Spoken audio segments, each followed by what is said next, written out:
What's going on, guys? HEG back here with Dan the Man. What's going on? Hey, what's up, Aaron? How you doing? OTS Championship here in Heroes and Fantasies in San Antonio, Texas. What place did you get? I ended up getting fourth. Top 4. Nice. What deck? Again, using Voiceless Voice. Voiceless Voice. All right. Any shoutouts before we get to the profile? Yeah, I would like to shout out Hazel because he was my punching bag until I learned how to play this deck. I would like to shout out all the shops in Laredo, EZG, Cayocho, and Sakatsu for allowing me to play there. And of course to ATG for giving me another deck profile. A little showcase. Yes, sir. All right, let's get to the profile then, Dan. Alright, not much change from last time. Standard, 3 low. I don't like normal summoning it. I really don't like normal summoning this card, but when I do, it works wonders for me. The one card starter, pretty much. Yeah, this one card gets you like your whole plays going. Then you have 3 Saphira. This card is insane. It acts as a ritual spell for free, and it can play around draw. It can play like really around draw because you don't have to add. And so it's really good. This is the last of the Voices Voice. The old man. This old man steals games because he summons himself out like without activating. Everybody thinks he activates, but he doesn't. He just summons out by shuffling.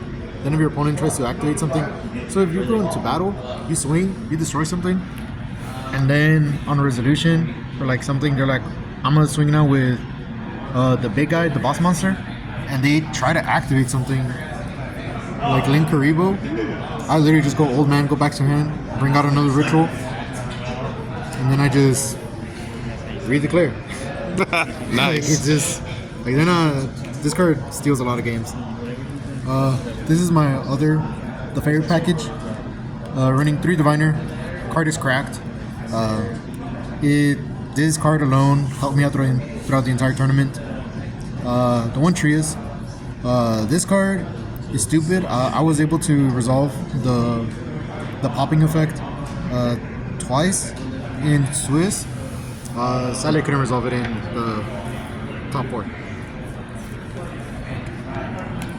And then these are the rituals now. 2 Skull Guardians, 2 Saravis. Old Man Dragon. How many times did this come in clutch today? This card was a body a lot of the times. It would just help me OTK. This card brought me back in the game when all I had to do was just bring him out, Low comes back, and then Low starts placing and I'm really just back into the game. This card was really good because a lot of times a lot of people kept trying to imperm or Railering me, and I just kept ditching it from my hand. And then they were forced to either have another card or that's it, they lost it, and they always lost it. Also, I did this to 2 horse players. I brought this card out after they did the King Sark to dump. So then I chained Old Man, bring this one out. And then as soon as they brought out a horse monster, I would just negate the summon and banish it. So they were locked out of not being able to go into their rank 8s. Nice. The hand trap lineup. 3 draws. I saw that card once. No, I saw it a couple times, but never really used it. I used it against a Blackwing player. I used it in one of the mirror matches.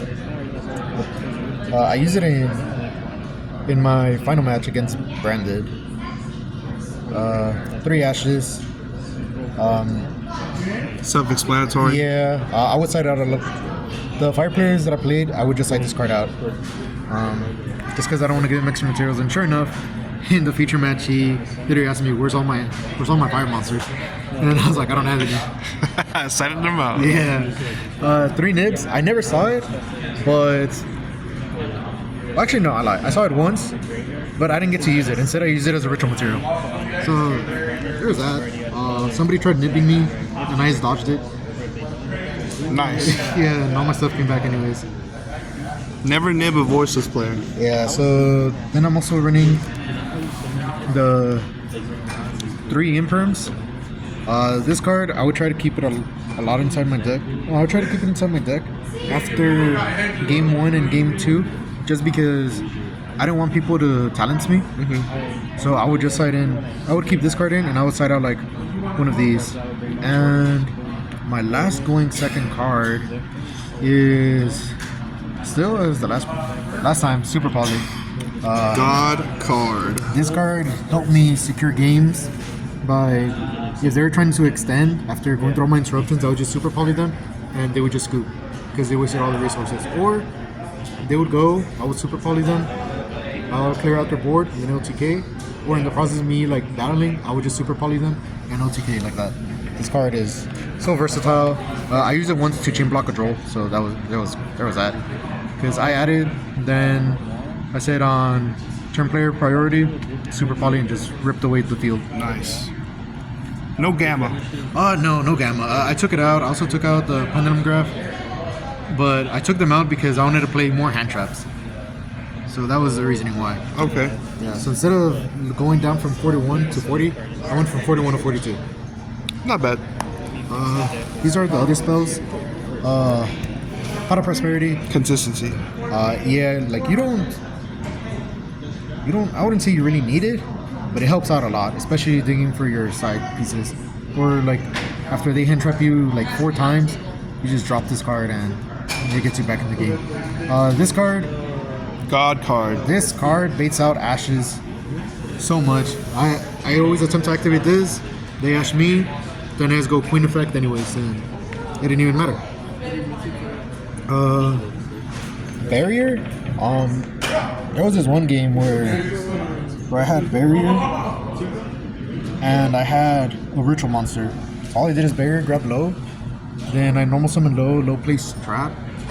Then I did trap, put back the ritual monster, grab queen, and then it just got me literally to the whole combo just because of that. But this card's insane. It makes it so that if you have low in a ritual on field, your opponent can target your light monsters with card effects, and they also have to attack your ritual monster. That's very important. Yeah. There's other effect that you can search, but this card's insane. But the real insane card is this one, the ritual spell. That card made sure that I didn't lose, and this card made sure that if I got super polyed, my field just reset itself. And they literally necked 2 cards, and I just for you to get the Skull Guardian back on field. Yeah, Skull Guardian came back, low came back, and then I put the trap. So it didn't even matter. And then the last card I'm running is the Radiance. I wish that I could play this card at 2 because it's that good. However, you don't want to open it. That's the issue. So yeah, like I said, I don't really want to open this card, but it's that good. Anyways. Oh, wait a minute. Where are we at now? Oh shit. Oh, the phone died, huh? Yeah. Back in the radar. Yes, sir. So let's continue with the profile. All right. So this is what I was running. As you saw, I was running Super Poly, but I run the one Entis, Diviner, Mud Dragon, Super Poly, Super Poly, Super Poly. This card came up a lot, unironically, because I played a lot of dark decks, which I was not expecting. But this was mostly here for like IP, SP type of stuff. I saw you pull this off against the branded player, and it was... Yeah, this card. Yeah, if you can pull this off, it's really good, especially because they don't want to destroy it. Then I'm running also the one Herald, another Diviner target, one Baron. I was able to make this pretty frequently. A lot of times, if I already have enough extenders and they didn't get rid of my Skull Guardian, I would just normal summon an Ash or Mourner, and then I would just ritual into this, synchro into this, and then I would just continue ritual summoning. Also, I made this off of Diviner and off of Saphira Queen. There's a little play you could do with that. Nice. This card, I made this card a lot. Honestly, this card is amazing. This card, you would say, is MVP? Definitely MVP. Just the fact that you're able to make this by taking their monsters or by using your own monsters, it's pretty good. Like, this card's just great. No, can't complain about that. Typhon. I thought this card was terrible until I played Branded, and then I realized this card's actually really good. But that's literally the only matchup where it came up. Every other matchup was always getting banished. Then for my links, I run Anima, Linkuriboh, This is supposed to be a dark, but since we're in Laredo, I ended up switching it out for my locals, which For is this card. locals, yeah. And I actually wish I had this card in the tourney. Hey man, Laredo today, first place. Yeah, first place, yeah. I'm undefeated again. But yeah, this card here, I wish I would have taken this because, like I said, I played a lot of dark decks, and this card just puts in a lot of work. It takes 3 darks. And then negates summons too. It's Yeah, crazy. it negates extra deck summons, so that's really good. But what I used in the tourney was supposed to be a dark charm. Yeah. One liner, never summoned it at all. 1 SP, can't say much about it as this card's really good. 2 Dynamondos. This card is really good. I just don't really do the Dynamondo combo a lot turn 0 because even in game 2 and 3, you can just to Bell, to a Didi Crow, to a Bestial, but game 1, like sure you can, but if they main any of those cards, it's kind of rough. I'm not gonna lie. But that's the extra deck. Nice. Perfect 15. Yes, sir. And then this is the side that I took. The 1 Feather Duster to clear the back row. 3 Cosmics. I started in this card a lot going second against decks that I figured would be running back row, which was like almost every single deck out there. Just because putting up floodgates is really good. Really, really good. 3 Talents. Still on the 3 talents, huh? Yeah, this card's really good. It's an instant card to side in for going first or second, game 2 and 3. And this card in my future match helped me win game 3 because I was able to, they bestialed me. So then I was just able to talents, looked at their hand, ripped the other bestial. And then just full combo. No, actually, I passed turn. And then when they normal summoned, all I did is I did Radiance Trap. Like I said, it's a really good trap.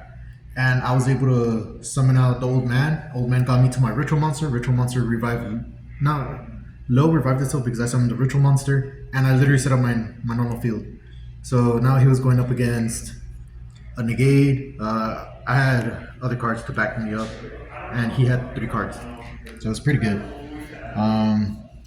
2 anti-spell. I had to choose what card to cut for one of my other set cards. But this card's really good, especially because you can play under it. Especially if you side in a certain way, you can just play around it yourself. And low places it face up, so that's really good. 3 summon limits.